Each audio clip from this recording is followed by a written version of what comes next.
तर देवबापाचे आभार मानतो. या ठिकाणी पुन्हा एकदा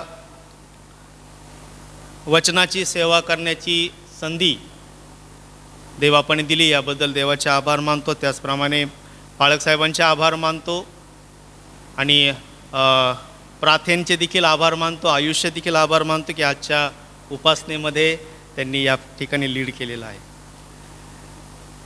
तर आज पेंटेकॉस्ट डे हा दिवस अनेक मंडळांमध्ये साजरा केला जातो, 50वा दिवस.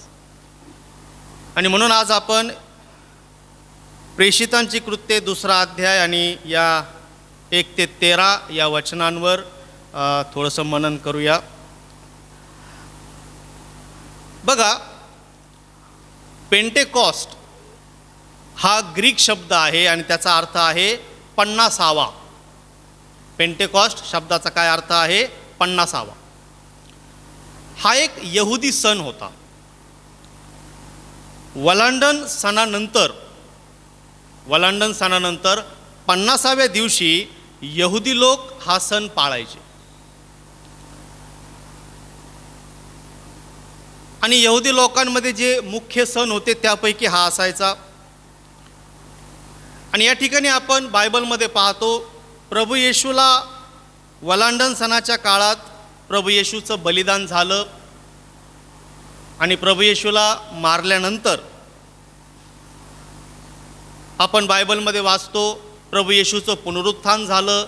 त्यानंतर 40 दिवस प्रभूनं शिष्यांना वेगवेगळ्या प्रकारे दर्शन दिलं आणि त्यानंतर प्रभूचं स्वर्गारोहण झालं.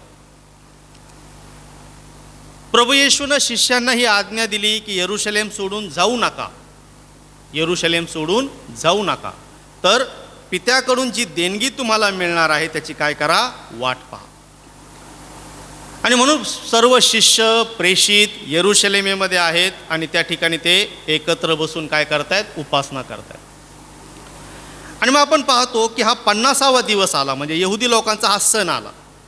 आणि त्या दिवशी काय घडलं इथं आपण वाचतो, नंतर पेंटेकॉस्ट म्हणजे 50वा दिवस आला, तेव्हा ते सर्व एकत्र जमले असताना अकस्मात मोठ्या वाऱ्याच्या सुसाट्यासारखा आकाशातून नाद झाला व ज्या घरात ते बसले होते ते सर्व त्याने भरले. आणि वेगवेगळ्या होत असलेल्या अग्नीच्या जिभांसारख्या जिभा त्यांना दिसल्या व प्रत्येकावर त्या एक एक अशा बसल्या. तेव्हा ते सर्वजण पवित्र आत्म्याने परिपूर्ण झाले आणि आत्म्याने जसजशी त्यांना वाचा दिली तसतसे ते निरनिराळ्या भाषातून बोलू लागले. हा एक चमत्कार त्या ठिकाणी घडला. आणि मग आपण पाहतो की प्रेषितांवर जिभांसारख्या, अग्नीच्या जिभांसारख्या जिभा प्रत्येकावर एक एक अशा त्यांच्या मस्तकावर त्या बसल्या आणि त्यांनी परमेश्वराची स्तुती मोठ्याने करायला सुरुवात केली आणि वेगवेगळ्या भाषांमध्ये त्यांनी देवाची स्तुती केली. त्या ठिकाणी जे वेगवेगळ्या प्रांतातले लोक आलेले होते त्यांनी ते ऐकलं आणि त्यांना आश्चर्य वाटलं की हे सर्व गालिली आहेत, परंतु आपली जन्मभाषा आपण ऐकतो हे कसं? आणि त्यांना सगळ्यांना त्याचं काय वाटलं? आश्चर्य वाटलं. बघा, पेंटेकॉस्टच्या दिवशी 50व्या दिवशी, त्या सणाच्या दिवशी प्रभू येशूच्या शिष्यांवर, प्रेषितांवर परमेश्वराच्या आत्म्याचा वर्षाव झाला. योएल संदेष्टाने जी भविष्यवाणी केली होती त्या भविष्यवाणीप्रमाणे आपण या ठिकाणी पाहतो की परमेश्वराच्या आत्म्याचं दान त्या ठिकाणी प्रेषितांना मिळालं. आणि आज आपण विशेष करून त्यावर लक्ष केंद्रित करणार आहोत. वेगवेगळ्या भाषांमध्ये ते बोलू लागले आणि त्याला कॉमनली आपण काय म्हणतो? अन्य भाषेचं दान.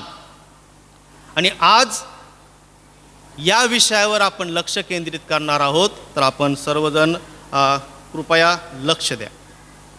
पवित्र आत्म्याचं दान किंवा ज्याला आपण कृपादान म्हणतो, हे म्हणजे नेमकं काय आहे? तर पवित्र आत्म्याचं कृपादान म्हणजे काय? तर परमेश्वर जो आत्मा तो त्याच्या इच्छेनुसार एखाद्या विश्वासणाऱ्याला मंडळीच्या उन्नतीकरिता सार्वजनिक हितासाठी जी विशेष गुणवत्ता देतो त्याला आपण परमेश्वराचं पवित्र आत्म्याचं कृपादान असं म्हणतो. की परमेश्वर मंडळीच्या उन्नतीसाठी आणि सार्वजनिक हितासाठी जी विशेष गुणवत्ता एखाद्या विश्वासणाऱ्याला देतो त्याला आपण काय म्हणतो? कृपादान. कृपादानाचे अनेक प्रकार आहेत आणि आपण हे बायबलमध्ये वाचतो की कृपादानाचे निरनिराळे प्रकार आहेत. पण आज आपण विशेष करून लक्ष केंद्रित करूया अन्य भाषा या दानाविषयी आपण विशेष लक्ष केंद्रित करूया आणि याविषयी जे गैरसमज आहेत किंवा याविषयी जे वेगवेगळे समज आहेत त्यावर आपण थोडंसं मनन करू. मी गेल्या आठवड्यात पाळक साहेबांना या विषयाची मी कल्पना दिलेली आहे की मी रविवारी काय बोलणार आहे आणि जे मुद्दे मी तयार केले ते त्यांना मी पाठवले आणि त्यांना ते पटलेले आहे. त्यामुळं मी जे काही बोलणार आहे ते पाळक साहेबांच्या संमतीने बोलत आहे, त्यामुळं गैरसमज करून घेऊ नये. पहिली गोष्ट आपण या ठिकाणी पाहूया. आज पेंटेकॉस्टच्या या दिवशी, विशेष करून या दिवशी आपण यावर लक्ष केंद्रित करत आहोत. अन्य भाषेचं दान जे आपण कॉमनली ऐकतो, अन्य भाषेचं दान, हे दान म्हणजे नेमकं काय आहे आणि बायबल याविषयी काय शिकवत आहे आणि लोकांचे त्याच्याविषयी काय समज गैरसमज आहे, अगदी थोडक्यात आपण पाहूया. बऱ्याच जणांच्या मनात याविषयी वेगवेगळे कल्पना आहेत आणि बऱ्याच वेळा बायबलकडं दुर्लक्ष केलं जातं, म्हणून ते गैरसमज निर्माण होत आहे. बघा, पहिली गोष्ट आपण पाहूया. एक मोठा गैरसमज जो आहे तो असा आहे, अनेकांना असं वाटतं की अन्य भाषा ही काय आहे, ते एक खास स्वर्गीय भाषा आहे असं बऱ्याच जणांना वाटतं. अन्य भाषेचं दान म्हणजे काय? बऱ्याच जणांचा हा एक मोठा गैरसमज आहे की ही एक विशेष भाषा आहे, ही एक स्वर्गीय भाषा आहे, ही एक अपरिचित अशी भाषा आहे आणि ही एकच आहे असं बऱ्याच जणांना वाटतं. परंतु बायबल तसं सांगत नाही. सुरुवातीला आपण पाहूया, मुळात अन्य या शब्दाचा अर्थ काय होतो. अन्य भाषा, अन्य या शब्दाचा काय अर्थ आहे? अन्य या शब्दाचा सरळ अर्थ आहे इतर. अन्य म्हणजे काय? इतर. जे मुख्य आहे त्याच्या व्यतिरिक्त ज्या इतर गोष्टी आहेत त्याला आपण म्हणतो अन्य. याच्यापेक्षा वेगळा याचा काही अर्थ नाही. माझ्यासमोर तुला अन्य देव नसावेत, याचा अर्थ काय? मी परमेश्वर आहे आणि इतर गोष्टींना तुम्ही परमेश्वर म्हणू नका. माझ्यासमोर तुला अन्य देव नसावेत म्हणजे काय? इतर गोष्टींना तुम्ही देव मानू नका. त्यामुळं सरळ सरळ अन्य भाषा या शब्दाचा सरळ अर्थ काय आहे? तर मातृभाषे व्यतिरिक्त असलेली इतर भाषा. काय अर्थ आहे त्याचा? मातृभाषे व्यतिरिक्त इतर जी भाषा आहे त्याला म्हणता येईल अन्य भाषा. ही एक स्पेशल लँग्वेज आहे किंवा ही काहीतरी अपरिचित भाषा आहे असं नाही. अन्य भाषा म्हणजे काय? मातृभाषे व्यतिरिक्त असलेली भाषा. आणि आपण बायबलमध्ये अनेक संदर्भ पाहतो की हे दान म्हणजे काय, ही एक खास भाषा नाही. तर त्याच्याविषयी आपण बायबलमध्ये काय पाहतो? ज्या ज्या ठिकाणी या देणगीचं वर्णन केलेलं आहे त्या त्या ठिकाणी, प्रत्येक ठिकाणी ह्या दानाचं वर्णन करताना अनेक वचन वापरलेलं आहे. काय वापरलेलं आहे? अनेक वचन. जसं आपण पाहतो, पहिला संदर्भ आपण पाहतो प्रेषितांची कृत्य याचा 2रा अध्याय आणि वचन 4 मध्ये आपण काय वाचतो? प्रेषितांची कृत्य 2रा अध्याय वचन 4. तेव्हा ते सर्वजण पवित्र आत्म्याने परिपूर्ण झाले आणि आत्म्याने जसजशी त्यांना वाचा दिली तसतसे ते निरनिराळ्या भाषातून बोलू लागले. वेगवेगळ्या भाषा ते बोलले. एकच शब्द तो 4 वेळा बोलले, एकच शब्द 5 वेळा बोलले असं घडलेलं नाही आहे. ते जे बोलले ते भाषेमधून बोलले, ज्या भाषेला आधीच अस्तित्व होतं. अस्तित्वात असलेल्या वेगवेगळ्या भाषा ते बोलले, जे ऐकणाऱ्याला समजलं. त्या ठिकाणी जे इतर भाषिक होते त्यांना ते समजलं की हे आपल्या जन्मभाषेमध्ये बोलत आहेत. म्हणजे काय, या दानाचं वर्णन करताना आपण इथं पाहतो की वर्णन इथं कसं केलं, अनेक वचन, की ते निरनिराळ्या भाषांमध्ये बोलले, ते एकाच गूढ भाषेमध्ये बोलले असं सांगितलेलं नाही. मूळ ग्रीक बायबलमध्ये जे वचन आलेलं आहे, जो शब्द आलेला आहे ग्लोसाई, हा अनेक वचनी शब्द आहे. मूळ शब्द ग्लोसा, आणि ग्लोसाई म्हणजे अनेक भाषा, ते वेगवेगळ्या भाषा बोलत होते. आणखीन एक संदर्भ जर आपण पाहिला, प्रेषितांची कृत्ये 10वा अध्याय आणि वचन 46 मध्ये आपण पाहतो. प्रेषितांची कृत्ये याचा 10वा अध्याय वचन 46 असं लिहिलंय. कोणाला मिळालं तर वाचू शकता.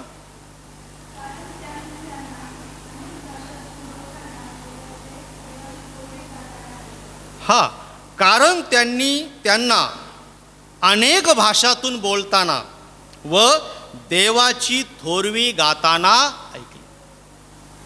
पुन्हा एकदा आपण या ठिकाणी पाहतो, आणि इथं आपण वाचतो की कर्नेलेच्या घरी हा प्रसंग घडला आणि देवाचा आत्मा लोकांवर उतरला, आणि लोकांनी काय केलं, ज्यांनी विश्वास ठेवला त्यांच्यावर देवाचा आत्मा उतरला, आणि त्यांनी काय केलं, अनेक भाषेतून देवाची स्तुती केली. कुठली तरी एकच भाषा ते बोलले, किंवा कुठला तरी एकच शब्द 5 वेळा 4 वेळा 10 वेळा तेच असं घडलेलं नाही. ते बोलले, भाषेमधून बोलले, वेगवेगळ्या अनेक भाषेमधून ते बोलले. त्यामुळे सगळ्यात पहिला गैरसमज या ठिकाणी आपण काय पाहतो या अन्य भाषेच्या या दानाविषयी, की ही एक अपरिचित भाषा आहे असं लोकांना वाटतं, परंतु बायबल तसं सांगत नाही. आणखीन एक संदर्भ जर आपण पाहिला, प्रेषितांची कृत्ये 19वा अध्याय आणि वचन 6. प्रेषित 19 आणि वचन 6.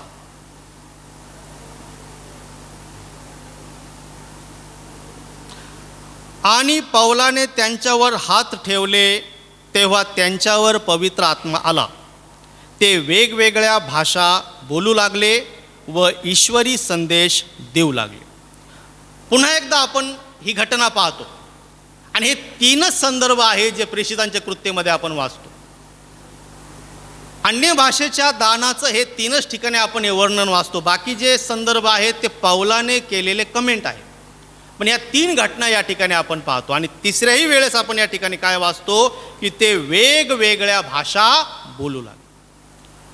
म्हणजे या 3ही घटनांमध्ये आपल्याला काय पाहायला मिळतं, की भाषेचं दान हे काय आहे, तर सगळ्यात पहिली गोष्ट अन्य भाषा म्हणजे काय, मातृभाषे व्यतिरिक्त जी इतर भाषा आहे ती इतर भाषा म्हणजे अन्य भाषा.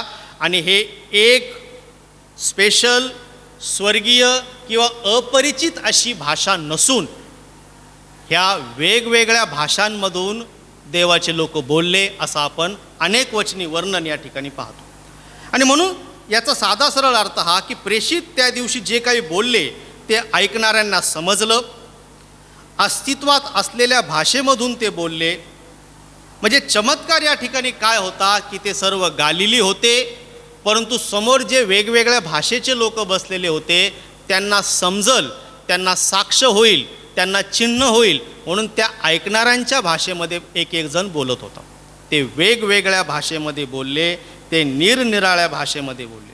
म्हणजे कोणी पारथीमध्ये बोललं असेल, कोणी एलामी, कोणी मेदी, असं निरनिराळ्या भाषेमध्ये ते बोलत होते. जे ऐकणाऱ्यांना समजलं, त्यांना कळालं, कारण ते जे काही बोलले ते अस्तित्वात असलेल्या भाषेमधून बोलले. आणि म्हणून आपण आणखी जर थोडं पुढं जाऊन विचार केला तर या ठिकाणी आपण पाहतो, या भाषेचं वर्णन करताना, या दानाचं वर्णन ह्या प्रेषितांच्या कृत्येमध्ये या 3 ठिकाणी आपण पाहतो. परंतु पौलाने करिंथकरास पहिले पत्र या पत्रामध्ये 12वा अध्याय आणि 14वा अध्याय या ठिकाणी प्रेषित पौलाने या दानाविषयी विशेष त्या ठिकाणी कमेंट्स केलेल्या आहेत. आणि त्या ठिकाणी आपण पाहतो करिंथच्या मंडळीमध्ये विशेष करून हा विषय चर्चेचा आहे. आणि प्रेषित पौलाने करिंथच्या मंडळीला हे पत्र लिहिताना या विषयावर विशेष करून जोर दिलेला आहे. याला कारण असं, आपल्याला माहिती असेल की करिंथ हे जे शहर होतं हे एक बंदराचं ठिकाण होतं. हे बंदर होतं आणि बंदर असल्यामुळं वेगवेगळी भाषा बोलणारे लोक त्या ठिकाणी विश्वासणारे एकत्र यायचे. जसं आज आपण पाहतो बंदराचं ठिकाण काय आहे, जसं आपण पाहतो की मुंबई फोर्ट हे व्यापाराचं केंद्र असल्यामुळं आजूबाजूचे सगळे लोक त्या ठिकाणी येऊन स्थायिक झालेले होते. त्यामुळं त्या ठिकाणी एकच भाषा बोलणारे लोक नव्हते, ते वेगवेगळ्या भाषा बोलणारे लोक, वेगवेगळ्या प्रांताचे लोक होते. आणि म्हणून त्या ठिकाणी हा प्रकार आपल्याला पाहायला मिळतो की वेगवेगळी भाषा बोलण्याचं दान देवाने त्या ठिकाणी विश्वासणाऱ्यांना दिलेलं होतं.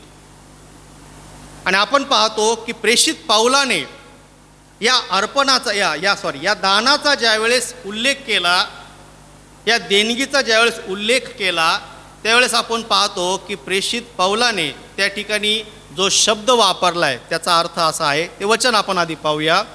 1 करिंथ याचा 12वा अध्याय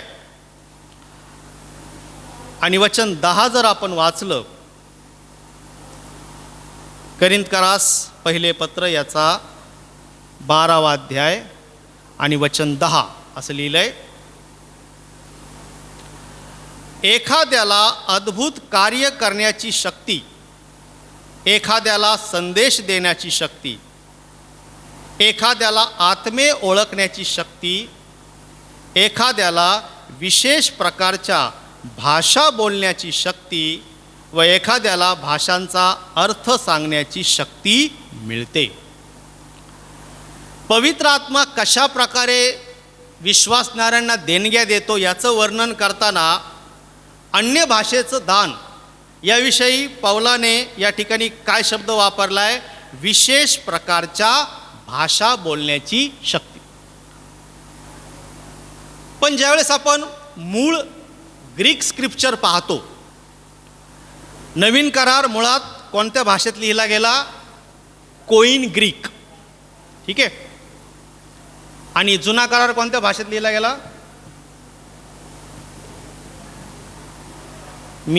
माझा आवाज येतोय ना? ठीक आहे. जुना करार कोणत्या भाषेत लिहिला गेला? ठीक आहे. तुम्ही माझ्यासोबत आहेत का नाही ते पाहत होतो फक्त. ठीक आहे. तर मूळ कोइन ग्रीकमध्ये जर हे वचन आपण पाहिलं तर त्या ठिकाणी आपण पाहतो प्रेषित पौलाने जो शब्द वापरला विशेष प्रकारच्या भाषा, याच्यासाठी प्रेषित पौलाने जो शब्द वापरला आहे तो शब्द आहे जिनोस ग्लोसा. त्याचा उच्चार घिनोस असाही होतो. आणि जर आपण जिनोस ग्लोसा या शब्दाचा जर मूळ अर्थ पाहिला तर त्या ठिकाणी आपण पाहतो ग्लोसा याचा अर्थ आहे भाषा, टंग्स किंवा लँग्वेजेस.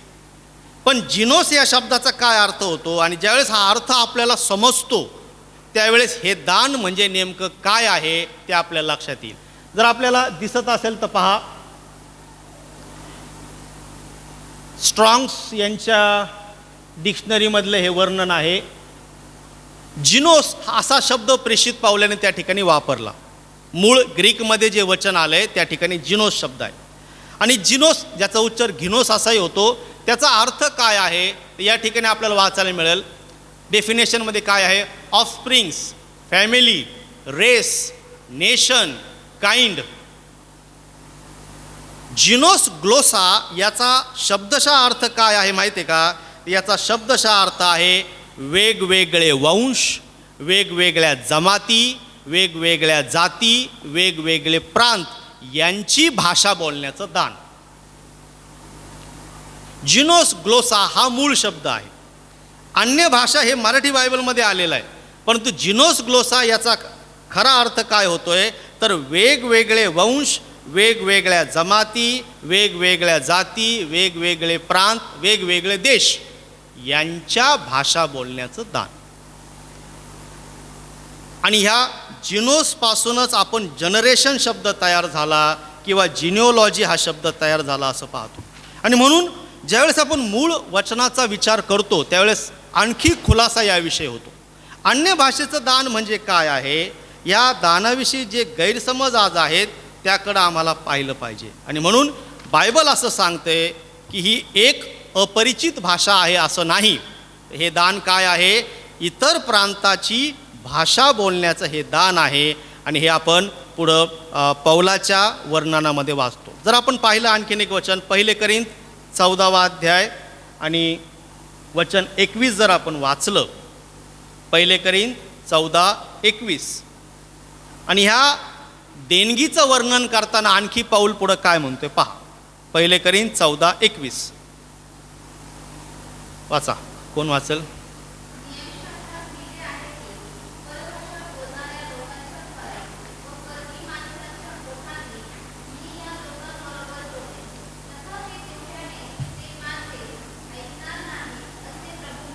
हा, या भाषेचं, या दानाचं वर्णन करताना प्रेषित पौलाने या वचनाशी त्याचा संदर्भ जोडला. कुठल्या? परकीय माणसांच्या ओठांनी मी या लोकांबरोबर बोलेन.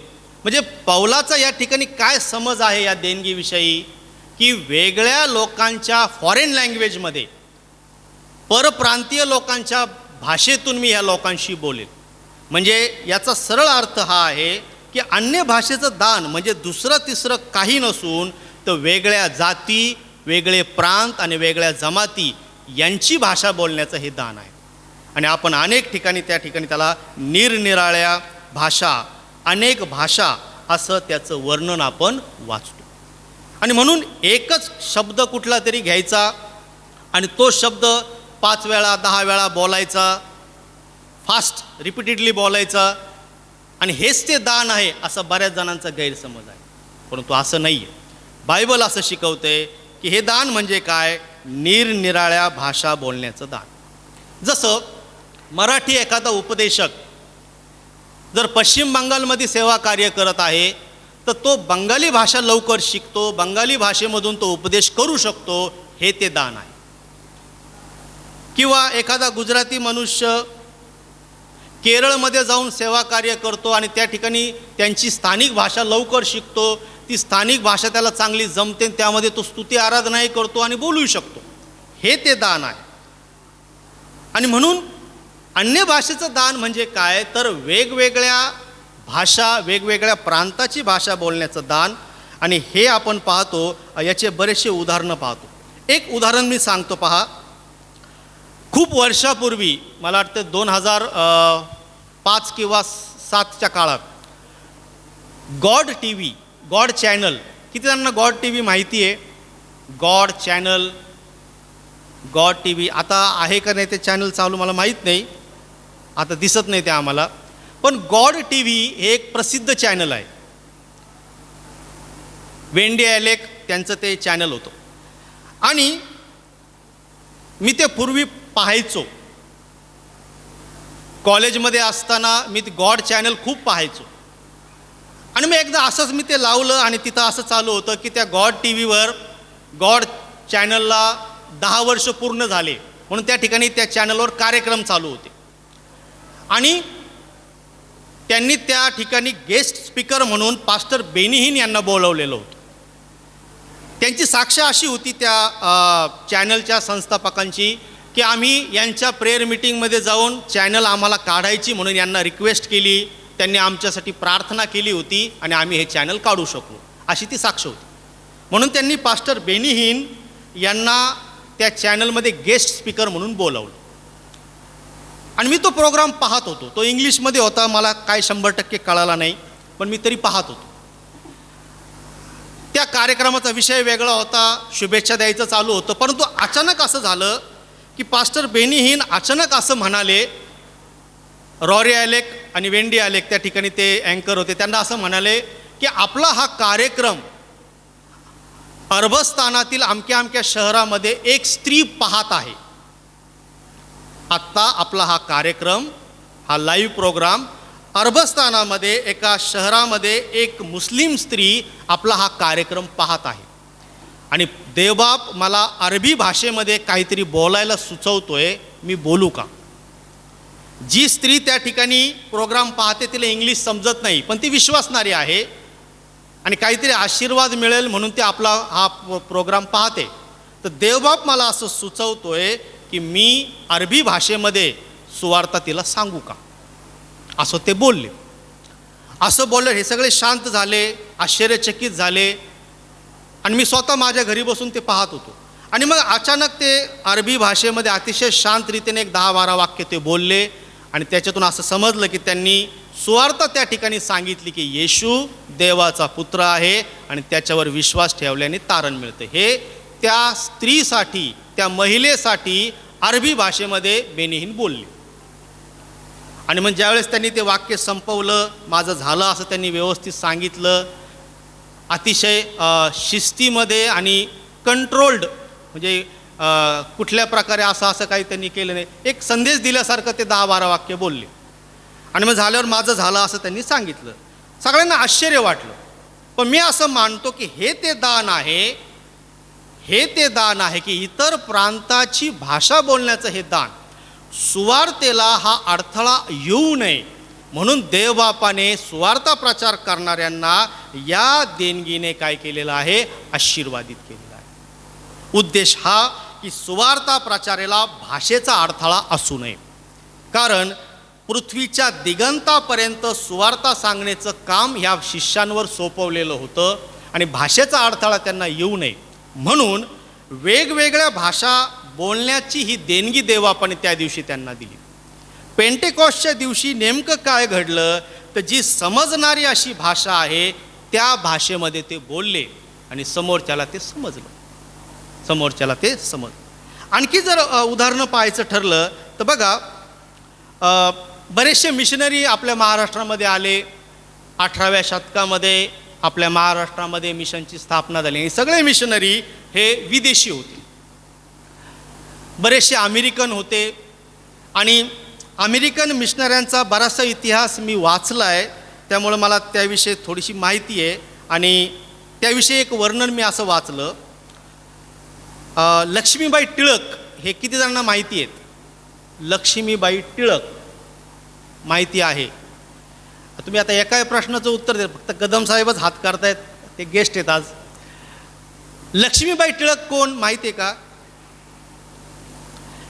बरं, रेव्हरेंड नारायण टिळक माहिती आहे का? लक्ष्मीबाई टिळक हे रेव्हरेंड नारायण वामन टिळक यांच्या पत्नी. आणि त्यांनी एक पुस्तक लिहिलं, त्यांचं आत्मचरित्र जे अतिशय प्रसिद्ध आहे, आणि ते म्हणजे स्मृतिचित्रे.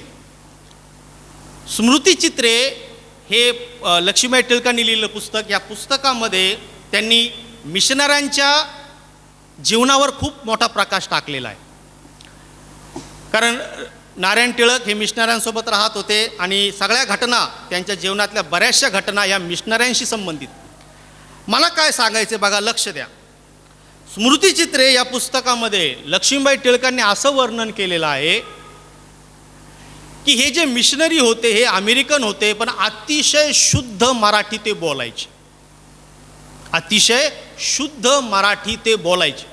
आणि त्यांनी वर्णन असं केलेलं आहे त्यांच्या पुस्तकामध्ये की doctor Julia Bissell missionary, miss Harvey, doctor Hume हे अतिशय शुद्ध मराठीमध्ये बोलायचे. आणि जर डोळे झाकून जर त्यांचं ऐकलं तर असं वाटल की कोणीतरी पुणेरी ब्राह्मण मराठीमध्ये बोलत आहे. हा चमत्कार नाही का? ती भाषा शिकले ते खरंय, परंतु ते इथं येऊन ती भाषा शिकले. आणि विशेष म्हणजे हे मिशनरी मराठीमध्ये बोलायचे. डॉक्टर ह्यूम यांचे मिनिट्स मी वाचलेत, ते मराठीमध्ये बोलायचे. हे अनेक ठिकाणी त्याचे ऐतिहासिक दस्तऐवज आहेत. विशेष म्हणजे नारायण टिळकांचे मराठी गाणे ते गुणगुणायचे. हे अमेरिकन असताना सुद्धा मराठीमध्ये बोलायचे, मराठीमध्ये भाषण द्यायचे, मराठीमध्ये प्रचार करायचे. विशेष म्हणजे ग्रामीण भागातील लोकांशी संवाद साधायचे. हे काय आहे? हे ते दान आहे. इतर प्रांताची भाषा बोलण्याचं दान म्हणजे ही अन्य भाषा. ही एकच कुठली तरी अपरिचित भाषा आहे, एकच कुठली तरी खास भाषा आहे आणि रिपीटेडली तेच ते शब्द बोलणे, फास्ट बोलणे म्हणजे हे दान आहे, हा एक मोठा गैरसमज आहे. अन्य भाषेचं दान म्हणजे काय? इतर प्रांताची भाषा बोलण्याचं दान. मूळ शब्द काय आहे? जिनोस ग्लोसा. मूळ शब्द काय आहे? जिनोस किंवा घिनोस ग्लोसा. याचा अर्थ इतर प्रांताची भाषा बोलण्याचं दान. आणि हे दान आपण पाहतो की त्याच्या सेवकांना देवाने दिलं. प्रेषित पौलाने काय म्हटलंय? 1 करिंथ 14:18 वचनामध्ये आपण वाचतो. पौल असं म्हणत आहे, तुम्हा सर्वांपेक्षा मी अधिक भाषा बोलतो म्हणून मी देवाचे आभार मानतो. प्रेषित पौलाला देखील ही देणगी मिळालेली आहे आणि तो या ठिकाणी काय सांगतो की मी तुमच्यापेक्षा जास्त भाषा बोलतो, मी देवाचे आभार मानतो. म्हणजे प्रेषित समर्थन हे करतोय की मला देखील हे दान आहे म्हणून मला याच्यावर कमेंट करायचा अधिकार आहे असं पौल दाखवतोय. स्वतः प्रेषित पौलसुद्धा अनेक भाषा बोलू शकत होता आणि हे ते दान आहे. आणि म्हणून या ठिकाणी आपण पहिली गोष्ट आपण या ठिकाणी पाहिली की अन्य भाषेचं दान म्हणजे काय? तर ही भाषा म्हणजे फक्त एक खास स्पेशल लँग्वेज आहे असं नाही, तर ही वेगवेगळ्या प्रांताची भाषा बोलण्याचं हे दान आहे. आणि याचं वर्णन सगळीकडं अनेक वचनी केलेलं आहे. वेगवेगळ्या भाषा, अनेक भाषा असं याचं वर्णन आहे. दुसरा मुद्दा, याच्याविषयी आणखीन एक गैरसमज असा आहे, विशेष करून तरुण लेकरांमध्ये हा गैरसमज असतो. आणि तरुण लेकरांमध्ये हा एक समज आहे. मी ज्यावेळेस तरुण होतो, आताही आहे थोडा, पण त्यावेळेस माझासुद्धा हा समज होता की अन्य भाषेमध्ये बोलणं हे विश्वासणाऱ्यांसाठी अनिवार्य आहे. हा एक मोठा गैरसमज आहे. मी काय म्हणतोय बघा बरं का. अन्य भाषेमध्ये बोलणं, अन्य भाषा ज्याला आपण म्हणतो वेगवेगळ्या जाती जमातीची भाषा बोलण्याचं दान, ही भाषा विश्वासणाऱ्यांसाठी कंपल्सरी आहे असा बऱ्याच जणांचा गैरसमज आहे. हे बोलल्याशिवाय तुम्हाला देवाचं दान मिळालं हे सिद्ध होत नाही असं बरेच जण शिकवतात. आणि मग होतं असं की ज्याला हे येत नाही तो इतरांचं ऐकतो, ते कॉपी पेस्ट करतो आणि मग तोही सिद्ध करतो, दाखवायचा प्रयत्न करतो की मला देवाच्या आत्म्याचं दान मिळालं. कुठंतरी जे काही ऐकलेलं असतं तेच तो त्या ठिकाणी रिपीट करतो. आणि विश्वासणाऱ्यांमध्ये जर जाऊन बसायचे तर हे आलं पाहिजे असा त्याचा समज असतो. परंतु बायबल असं सांगत नाही आहे. अन्य भाषेमध्ये बोलणं हे कंपल्सरी आहे विश्वासणाऱ्यांसाठी असं नाही. प्रेषित पौलाने काय म्हटलंय आणखीन एक वचन आपण पाहूया. सर्वजण कृपया काढा. 1 करिंथ याचा 12वा अध्याय आणि या ठिकाणी आपण वचन 28, 29 आणि 30 वाचू. 1 करिंथ 12, 28, 29, 30 काय लिहिले पहा.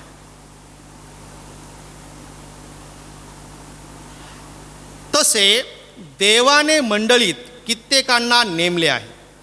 प्रथम प्रेषित, दुसरे संदेष्टे, तिसरे शिक्षक, शिवाय अद्भुत कृत्ये करणारे, निरोगी करण्याची कृपादाने मिळालेले, विचारपूस करणारे, व्यवस्था पाहणारे, भिन्न भिन्न भाषा बोलणारे असे नेमिले आहेत. सगळेच प्रेषित आहेत काय? सगळेच संदेष्टे आहेत काय? सगळेच शिक्षक आहेत काय? सगळेच अद्भुत कृत्ये करणारे आहेत काय? निरोगी करण्याची कृपादाने सगळ्यांनाच आहेत काय? सगळेच भिन्न भिन्न भाषा बोलतात काय? भाषांचा अर्थ सगळेच सांगतात काय? आणि ह्या वाक्यांचा अर्थ काय निघतो, याचं उत्तर काय निघतो? नाही. म्हणजे लेखकाला याच्यातून काय सुचवायचं की सगळेच भिन्न भिन्न भाषा बोलत नाहीत, सगळेच भाषांचा अर्थ सांगत नाहीत. मराठी बायबलमध्ये हे वाक्य प्रश्नार्थक आहेत, पण मूळ ग्रीक बायबल जर आपण पाहिलं, आता मी मूळ ग्रीक बायबलचा वारंवार उल्लेख करत आहे कारण या ठिकाणी ते गरजेचं आहे, पण मूळ ग्रीक बायबलमध्ये हे वचन जर आपण वाचलं तर हे प्रश्नार्थक नाही आहे. हे जे वाक्य आहे हे प्रश्नार्थक नाही आहे, हे सिम्पल सेंटेन्समध्ये येते, निगेटिव्हमध्ये. म्हणजे मूळ लेखाचा कसा अर्थ निघतो की सगळेच शिक्षक नाहीत, सगळेच अद्भुत कृत्य करणारे नाहीत, निरोगी करण्याची कृपादाने सगळ्यांनाच नाहीत, आणि सगळेच भिन्न भिन्न भाषा बोलत नाहीत. सगळ्यांनाच हे दान नाही. आणि म्हणून हा एक मोठा गैरसमज आहे की हे आल्याशिवाय तुम्ही विश्वासणारे हे सिद्ध होत नाही, हे आल्याशिवाय तुम्हाला परमेश्वर चालवतोय हे सिद्ध होत नाही. हा अनेकांचा गैरसमज आहे. परंतु बायबल या ठिकाणी काय शिकवतंय की सगळ्यांनाच भाषा बोलण्याचं, निरनिराळ्या भाषा बोलण्याचं हे दान देव देत नाही. त्यामुळे हे आलंच पाहिजे, हे कंपल्सरी आहे, मला येत नाही तर मी कसं शिकू असं नाही आहे. एका बायबल कॉलेजमध्ये तर फळ्यावर शिकवतात माहिती आहे का. एका बायबल कॉलेजमध्ये हे कसं बोलायचं हे फळ्यावर शिकवतात, पाठ करायला लावतात. मी स्वतः ऐकलं एका विद्यार्थ्याकडून. हे किती वाईट प्रकार आहे हा. अज्ञानाचा भाग आहे. पण बघा, मला आणखीन एक असं सांगायचं आहे की भाषांतराचा ह्या अडचणीमुळं हा गैरसमज तयार होतो. आता आपण जर इंग्लिश बायबल पाहिलं तर किंग जेम्स व्हर्जनमध्ये विशेष करून आपण पाहतो की त्या ठिकाणी एका ठिकाणी अनोन टंग असा उल्लेख केलेला आहे, अनोन टंग. आणि NIV मध्ये नाही पण किंग जेम्स व्हर्जनमध्ये अनोन शब्द आलेला आहे, आणि याच्यामुळे हा एक मोठा घोटाळा होतो. आता जर आपण पाहिलं इंग्लिश बायबल जर कोणाकडे असेल तर बघा, किंग जेम्स व्हर्जन जर असेल तर त्यामध्ये आपण काय पाहतो की त्या ठिकाणी अनोन हा जो शब्द आहे हा इटालिकमध्ये टाईप केलेला आहे. कधी लक्षात आलं का? हा शब्द इटालिकमध्ये टाईप केलेला आहे. इटालिकमध्ये तो का टाईप केला माहिती आहे का?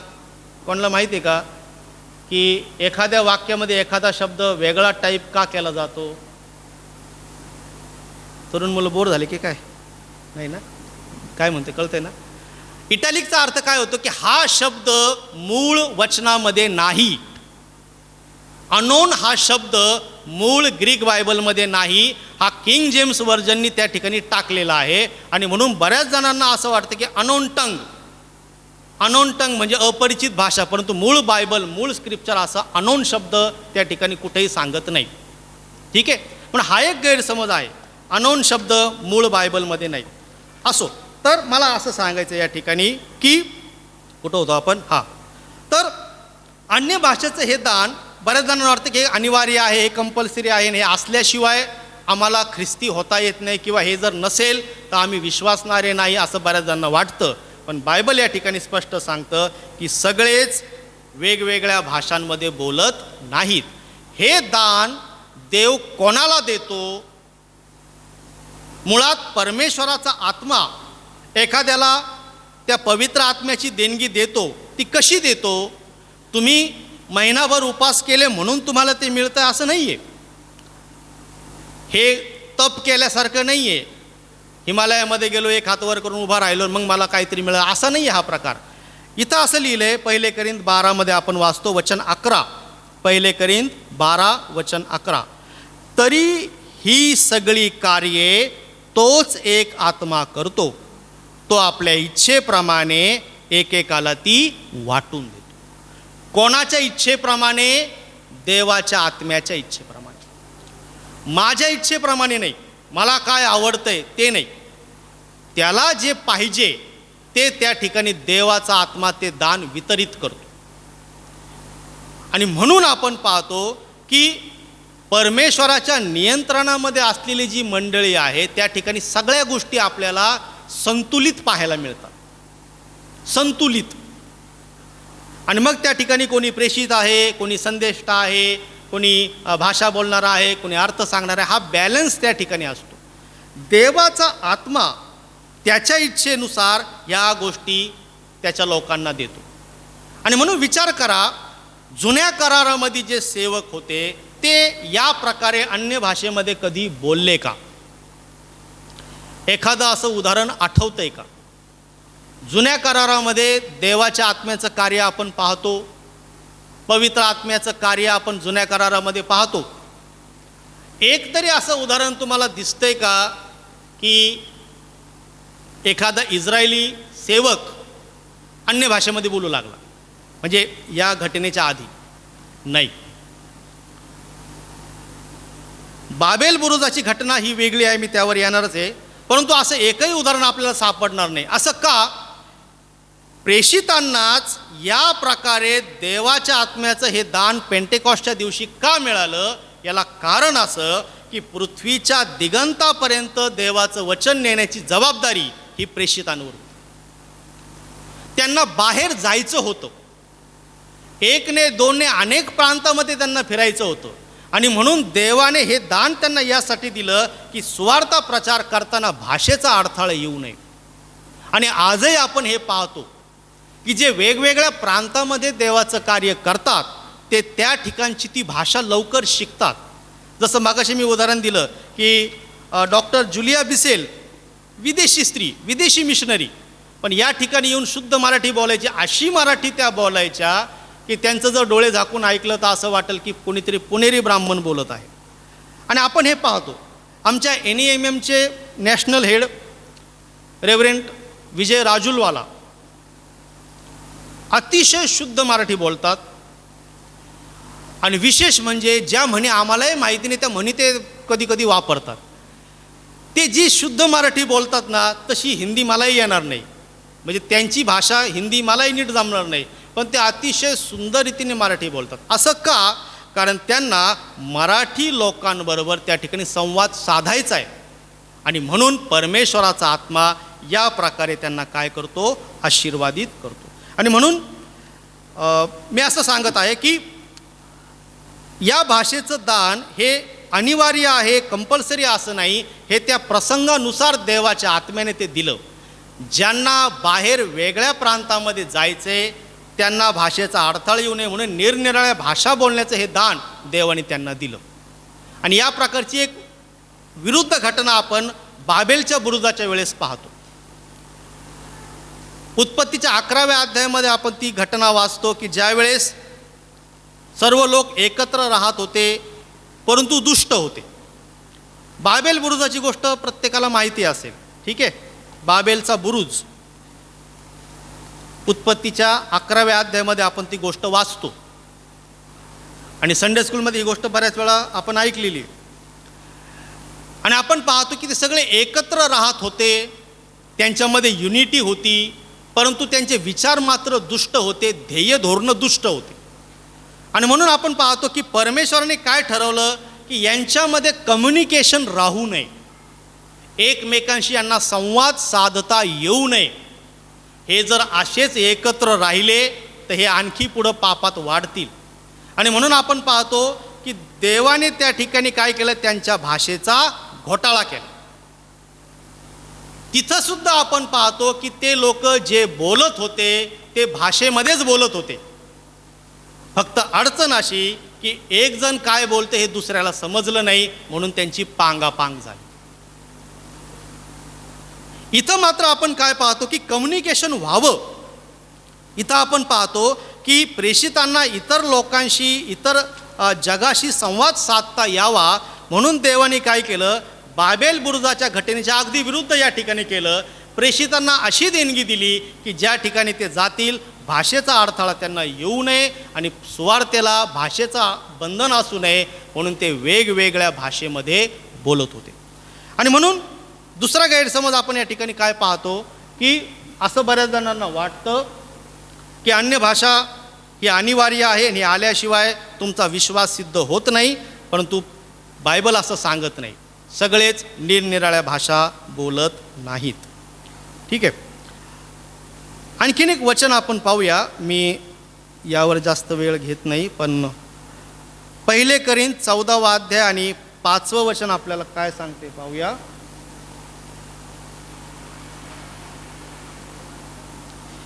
तुम्ही सर्वांनी भाषा बोलाव्या, तरी विशेषतः तुम्ही संदेश द्यावा अशी माझी इच्छा आहे. कारण मंडळीच्या उन्नतीकरिता अर्थ न सांगता जो भाषा बोलतो त्याच्यापेक्षा संदेष्टा श्रेष्ठ आहे. पौलाला ही तुलना करावी लागली. 2 दानं आहेत, निरनिराळ्या भाषा बोलण्याचं दान आणि संदेश देण्याचं दान. आणि इथं आपण पाहतोय की प्रेषित पौलावर ही वेळ आली की तो त्या 2 देणग्यांची या ठिकाणी तुलना करत आहे, कारण तशी वेळ आली.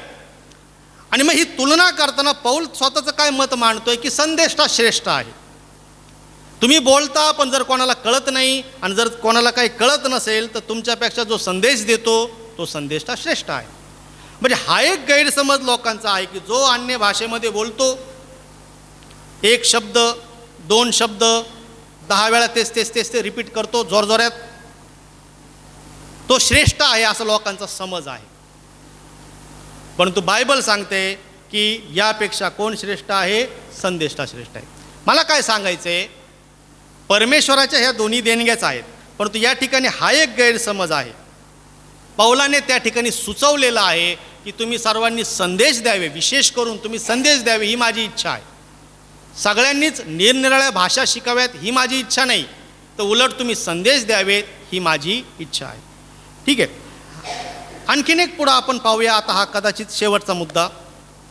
आणखीन एक गैरसमज असा आहे, तो म्हणजे अन्य भाषा हे पवित्र आत्मा मिळाल्याचं एकमेव लक्षण आहे असं बऱ्याच जणांना वाटतं. अन्य भाषेमध्ये बोलणे हे पवित्र आत्मा मिळाल्याचं एकमेव लक्षण आहे, एकमेव चिन्ह आहे. आणि हे जर तुम्ही करताय तरच तुम्हाला देवाचा आत्मा मिळाला आहे असं बऱ्याच जणांना वाटतं. परंतु इथं आपण वाचूया आणखीन एक वचन, आणि या 14व्या अध्यायामध्ये आपण वाचतो. वचन 23 मध्ये पौलाने इथं काय म्हटलंय? 1 कोरिंथ 14 वचन 23. सगळी मंडळी एकत्र जमली असता सर्वच लोक जर निरनिराळ्या भाषा बोलू लागले आणि अशिक्षित किंवा विश्वास न ठेवणारे लोक आत आले, तर तुम्ही वेडे आहात असे ते म्हणणार नाहीत काय? विचार करा. हे पौल सांगतोय, सगळेच जण जर वेगवेगळ्या भाषेमध्ये बोलू लागले ना, अविश्वासणारे लोक, नवीन लोक जर इथं आले तर त्यांचा काय समज होईल? त्यांना काय वाटेल? ते म्हणतील हे सगळे वेडे आहे. याचा अर्थ काय? मला काय सांगायचं, मी निरनिराळ्या भाषा बोलण्याचं दान याचं महत्त्व कमी करत नाही आहे. मी फक्त खुलासा करायचा प्रयत्न करतो आहे, गैरसमज दूर करण्याचा प्रयत्न करतो आहे की अन्य भाषा हेच एकमेव दान आहे असं लोकांचा समज आहे. तसं बायबल सांगत नाही. सगळेच बोलत नाहीत आणि सगळ्यांनीच एका वेळेस बोलू नये असं बायबल सांगते. जर अर्थ सांगणारा कोणी नसेल तर गप्प राहावे असं पौलाने स्पष्टपणे सांगितलं. आणि म्हणून ठरलेला शब्द वारंवार रिपीटेडली बोलणे म्हणजेच हे दान आहे असं नाही, तर वेगवेगळ्या प्रांताची, वेगवेगळ्या भागाची, वेगवेगळ्या जाती जमातीची भाषा बोलण्याचं दान म्हणजे हे भाषेचं दान आहे. आणि म्हणून आपण असं पाहतो या ठिकाणी की देवाचा आत्मा मिळाल्याचं हेच एकमेव लक्षण नाही. मुळात बेसिक गोष्ट काय आहे? ज्या बेसिक गोष्टीकडं दुर्लक्ष होतं. म्हणजे एखादा सिगरेट सोडत नाही, पण या प्रकारे बोलायला जर तो शिकला एखाद्याचं ऐकून, तर त्याला असं वाटतं की मला देवाचा आत्मा चालवतो, आणि तो त्या गैरसमजामध्ये आणखी वाढत जातो. बेसिक गोष्ट काय आहे? परमेश्वराचा आत्मा मिळाल्याचं बेसिक चिन्ह काय आहे? आता एक संदर्भ आपण पाहूया आणि सर्वांनी तो पाहावा अशी माझी इच्छा आहे. प्रत्येकाने तो काढा आणि परमेश्वराचा आत्मा मिळाल्याचं ते बेसिक चिन्ह काय आहे? 1 शमूएल 10वा अध्याय. 1 शमूएल 10वा अध्याय.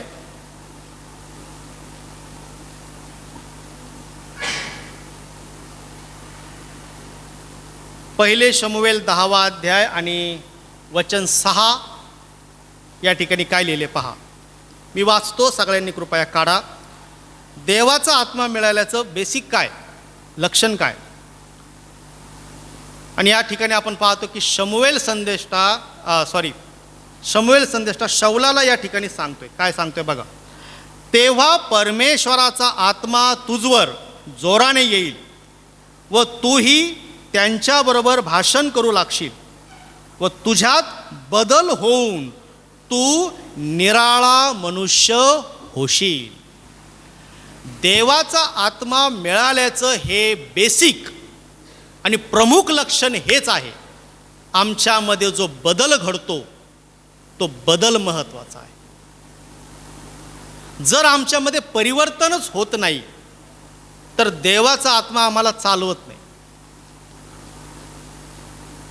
मला खूप मोठं भाषण देता येत असेल, पण जर माझ्यात परिवर्तन नाही, मी अजूनही पापाचं जीवन जगतोय, तर मला देवाचा आत्मा चालवत नाही. देवाचा आत्मा मिळाल्याचं प्रमुख म्हणजे मी असं म्हणेल, माझ्या मते प्रमुख लक्षण या ठिकाणी काय आहे की तुझ्यात बदल होऊन तू कसा होशील, निराळा मनुष्य होशील, वेगळा होशील, इतरांपेक्षा भिन्न होशील. आणि हेच महत्त्वाचं आहे आणि हेच आम्हाला आवश्यक आहे आणि याच्याकडेच आम्हाला लक्ष दिलं पाहिजे. देवाचा आत्मा मिळाल्याचं लक्षण काय आहे ते या ठिकाणी आपण पाहतो. स्वभावामध्ये बदल, जीवनामध्ये परिवर्तन, किंवा आपण पुढं जाऊन आणखी पाहतो सामर्थ्य, परमेश्वराची स्तुती आराधना आत्म्याने करणे, संदेश देणे, न घाबरता साक्ष देणे, हे देवाचा आत्मा चालवत असल्याचे लक्षण आहे. भलेही तुम्हाला वेगवेगळ्या भाषेमध्ये बोलता येत नसेल, ते कंपल्सरी नाहीच आहे, पण जरी मला वेगवेगळ्या भाषेमध्ये बोलता येत नसेल, पण माझ्यामध्ये जर निर्भयपणे साक्ष देण्याची जर देवाने सामर्थ्य दिले तर याचा अर्थ देवाचा आत्मा मला चालवतो. जर माझ्यामध्ये परिवर्तन घडलेलं आहे, जर माझ्यामध्ये चेंज झालेला आहे, तर मी जर निराळा मनुष्य आता झालो आहे, तर याचा अर्थ देवाचा आत्मा मला चालवतो. आणि म्हणून या ठिकाणी आपण अगदी आता थोडक्यामध्ये पाहूया. निराळा मनुष्य म्हणजे कसं, जसं आपण पाहतो जक्कय. जक्कय कोण होता? जकातदार, जो इतरांना लुटायचा, भ्रष्टाचार करायचा, लुबाडायचा. पण ज्यावेळेस प्रभू येशू त्याला भेटला, त्याच्या जीवनामध्ये परिवर्तन घडलं आणि आपण बायबलमध्ये वाचतो की त्याने काय डिक्लेअर केलं, मी ज्यांच्याकडून घेतला आहे त्यांना चौपट परत करतो. नियमशास्त्रानुसार तो ते बोलला. आणि जीजस फिल्ममध्ये मला वाटतं कुठल्या तरी एका याच्यामध्ये असं दाखवलं की तो जक्कय बाहेर येतो आणि असं सगळीकडे पैसे फेकतो. म्हणजे काय, आमच्या जीवनामध्ये जर बदल होतोय तरच देवाचा आत्मा आम्हाला चालवतोय. देवाचा आत्मा चालवतोय याचं हे बेसिक आणि लक्षण आहे की आमच्यामध्ये बदल झाला पाहिजे, आम्ही पवित्र जीवन जगलं पाहिजे. जसं आपण पाहतो शौल, नवीन करारातील शौल, जो मंडळांचा छळ करत होता, प्रभू येशूशी त्याच्याशी संवाद झाला, पौलाच्या जीवनामध्ये बदल झाला. जो मंडळांचा छळ करायचा आहे तो आता मंडळांची स्थापना करणारा झाला. हा बदल म्हणजे देवाचा आत्मा जीवनात असल्याचं लक्षण. पण जर माझ्या सुधारणा नाही, पण मी जर तेच शब्द वारंवार बोलतो पण माझ्यात बदल काही नाही, हात हलवतो पण माझ्यात बदल काही नाही, देवाचा आत्मा मला चालवत नाही. आणखी जर आपण पाहिलं बायबलमध्ये आपण पाहतो सामर्थ्य. देवाचा आत्मा मिळाल्याचं हे लक्षण आहे सामर्थ्य, जे आपण शास्त्रामध्ये पाहतो. प्रेषितांची कृत्य 4 अध्याय आणि 31व्या वचनामध्ये आपण पाहतो, जे प्रेषित अगोदर यहुद्यांच्या भीतीने दार लावून बंद दाराच्या आड लपून बसलेले होते. बरोबर, योहानाच्या शुभवर्तमानामध्ये आपण काय वाचतो की यहुद्यांच्या भीतीने दार लावून, दार बंद करून ते बसलेले होते. पण ज्यावेळेस त्यांना देवाच्या आत्म्याचं सामर्थ्य मिळालं त्यावेळेस तेच प्रेषित जे गेतशेमाने बागेमध्ये येशूला सोडून पळून गेले घाबरून, प्रभू येशूच्या पुनरुत्थानानंतरही ते दार बंद करून लपून छपून एकमेकांना भेटतात. पण ज्यावेळेस देवाचा आत्मा त्यांना मिळाला त्यावेळेस आपण काय वर्णन वाचतो, प्रेषित 4:31 त्यांनी प्रार्थना केल्यावर ज्या जागेत ते जमले होते ती हादरली आणि ते सर्व पवित्र आत्म्याने परिपूर्ण होऊन देवाचे वचन धैर्याने बोलू लागले. जे पूर्वी यहुदी रोमी शिपायांना घाबरत होते, ते आता त्याच रोमी शिपायांसमोर काय करतायत? प्रचार करतायत न घाबरता. त्यांना अडवलं तरी त्यांनी त्या ठिकाणी प्रचार थांबवला नाही. त्यांना धमक्या दिल्या तरी त्यांनी प्रचार थांबवलेला नाही. त्यांच्यावर दडपणं आणले तरी ते गप्प राहिले नाही. हे ते सामर्थ्य म्हणजे देव जो आत्मा आमच्या जीवनामध्ये आहे त्याचं हे लक्षण आहे. परमेश्वराविषयीची साक्ष प्रत्येक परिस्थितीमध्ये देणं हे देवाचा आत्मा आमच्या जीवनामध्ये असल्याचं काय आहे? लक्षण आहे. 2 तिमोथी याचा 1 अध्याय आणि 7वं वचन आपल्याला माहिती आहे, सगळ्यांना माहिती आहे. 2 तिमोथी 1 अध्याय 7वं वचन, कारण देवाने आपल्याला भित्रेपणाचा नव्हे तर सामर्थ्याचा, प्रीतीचा व संयमनाचा आत्मा दिला आहे. परमेश्वराने आम्हाला सामर्थ्याचा आत्मा दिलेला आहे. आणि हे जे सामर्थ्य कोणाच्या जीवनामध्ये दिसून येईल? ज्याला देवाचा आत्मा चालवतो. फक्त एकच शब्द 2च शब्द वारंवार 10 वेळा म्हणायचं, तासंतास तेच बोलत राहायचं आणि बऱ्याच जणांना ते सामर्थ्य वाटते. सामर्थ्य काय आहे? साधू सुंदर सिंग प्रचार करीत असताना, साधू सुंदर सिंग सुवार्ता प्रचार करीत असताना ज्यावेळेस त्यांना लुटारूंनी पकडलं, एकाने उजवा हात पकडला, एकाने डावा हात पकडला आणि जो समोरचा जो मुख्य दरोडेखोर होता त्याच्या हातामध्ये एक मोठं हत्यार होतं आणि त्याने ते उगारलं. आणि आपण त्या साक्षींमध्ये काय वाचतो? साधू सुंदर सिंग यांनी न घाबरता मान पुढं केली. हे ते सामर्थ्य. आणि असं वर्णन त्या ठिकाणी केले की ज्यावेळेस साधू सुंदर सिंगांनी मान पुढं केली त्यावेळेस तो चोर घाबरला. तो म्हटला, मी असं कधीच पाहिलं नाही. मी आजपर्यंत कित्येक लोक मारले, लोक ओरडायचे, रडायचे, माझ्या हातापाय पडायचे, तुम्ही कोण आहात? हे ते सामर्थ्य. सामर्थ्य कशाला म्हणतात? पॉलिकॉर्प, प्रेषित योहानाचा शिष्य पॉलिकॉर्प, 85-86 वर्षांचा म्हातारा माणूस. पण ज्यावेळेस राजाने समोर उभं केलं, राजा म्हणाला, येशूला शाप दे, येशूला शाप दे, नाहीतर हे भुकेले सिंह मी तुझ्यावर सोडल. आणि हा 85 वर्षांचा म्हातारा म्हणजे 85 वर्षाचा माणूस जो जिना उतरताना घाबरतो. पॉलिकॉर्पचं ते वाक्य आहे की त्या सिंहांना खुशाल सोड, मी येशूला शाप देऊ शकत नाही. हे ते सामर्थ्य आमच्या जीवनामध्ये असावं ही देवाची इच्छा आहे. अन्य भाषेचं दान म्हणजे काय आहे? अन्य भाषेचं दान म्हणजे वेगवेगळ्या प्रांताची भाषा बोलण्याचं हे दान आहे, जे गरजेनुसार, आवश्यकतेनुसार देवाचा आत्मा देतो. उगाचच ओढून ताडून तो बोलतोय म्हणून मला बोललं पाहिजे आणि तो जे शब्द बोलते ते मी लिहून घ्यायचे आणि पाठ करायचे, याला ते दान म्हणत नाही. तरुण पिढी आत्ता सध्या याच्याच मागं आहे. सुवार्ता सांगणे, साक्ष देणे, उपदेश करणे या गोष्टींकडे दुर्लक्ष होत आहे. आणि म्हणून आज आपण पेंटेकॉस्टच्या दिवशी विशेष करून याकडं लक्ष देत आहोत की निरनिराळ्या भाषा बोलण्याचं दान याच्याविषयी जे गैरसमज आहेत त्याविषयी आपण थोडंसं पाहण्याचा प्रयत्न केला आहे. जेवढं मला सुचलं तेवढं मी या ठिकाणी मांडले. आणि या ठिकाणी आपण काय पाहिलं तर ही कुठली अपरिचित अशी खास भाषा नाही. निरनिराळ्या भाषा, अनेक वचन वापरलेलं आहे. दुसरं आपण काय पाहिलं, या दानाचं वर्णन करताना प्रेषित पावलाने वेगवेगळ्या प्रांताची भाषा असं त्याचं वर्णन केलं आहे, जिनोस ग्लोसा. आणि म्हणून ही एक भाषा नाही, वेगवेगळ्या भाषा आहेत. आपण आणखी पाहिलं की हे अनिवार्य असं नाही. देवाचा आत्मा ज्याला ते देईन, ज्या कार्यासाठी देईन त्यालाच ते मिळतं. बळजबरी आम्ही ते मिळवायचा कुणी प्रयत्न करू नये. आणि तिसरं आपण पाहिलं की अन्य भाषा हेच एकमेव दान आहे असं नाही. आमच्या जीवनामध्ये बदल व्हावा, आम्ही साक्ष द्यावी, आम्ही उपदेश करावेत, म्हणजे देवाचा आत्मा आमच्या जीवनामध्ये आहे हे सिद्ध होईल. आणि म्हणून आम्ही पवित्र शास्त्र काय शिकवते यानुसार आम्हाला चाललं पाहिजे. देवबाप या वाचलेल्या वचनांना आपल्या प्रत्येकासाठी आशीर्वादित करो. आपण प्रार्थना करूया. प्रार्थना करू. प्रिय देवबापा, आजचा हा दिवस मंडळीचा जन्मदिवस आहे.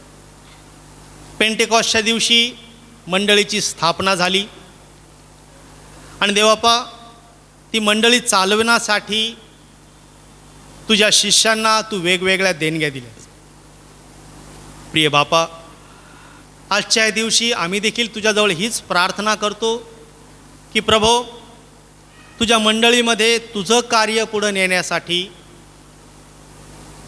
या विश्वासणाऱ्यांना ज्या देणग्या मिळाल्या आहेत त्यामध्ये आणखी वाढ होऊ दे आणि अनेकांना तुझ्या पवित्र आत्म्याच्या या विविध दानांनी तू समृद्ध कर अशी आम्ही प्रार्थना करतो. मंडळीच्या उन्नतीसाठी, सार्वजनिक हितासाठी याचा उपयोग आम्ही करावा म्हणून प्रभो आम्हा प्रत्येकाला सहाय्य कर. जे आजचं वचन आम्ही पाहिलं आहे, जो विषय आम्ही पाहिला आहे, देवबापा जसं सुचलं तसं मी मंडळीसमोर मांडलं आहे. तुझ्या पवित्र आत्म्याद्वारे प्रभो या विषयाचं आणखी मार्गदर्शन आम्हाला मिळू दे, सर्व गैरसमज दूर होऊ दे अशी आम्ही तुझ्याजवळ प्रार्थना करतो. प्रिय बापा, आजचं हे वचन, हा संदेश प्रत्येकाच्या मनामध्ये खोलवर शिरू दे. प्रभू येशूच्या नावाने आम्ही ही प्रार्थना केली म्हणून देवबापा तू ऐक. आमेन.